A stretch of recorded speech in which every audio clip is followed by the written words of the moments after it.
Eu subi pra cantar no palco lá, mas ele já era aquele que me chamou, né? Aí o Xande parou, pediu pra banda parar na hora que eu tava cantando. E disse, vamos, como é que ele disse, supor que amanhã você vai pro show do Safadão, você vai fazer a mesma coisa, é? Aí eu disse, rapaz, se ele chamar, eu faço. Aí ele disse, tá certo, não sei o que, aí me empurrou do palco, né?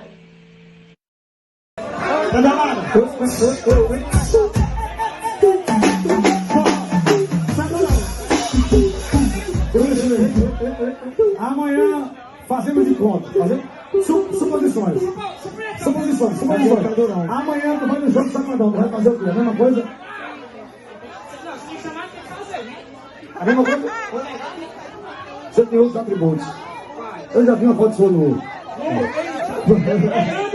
Próxima estação, Pantanal.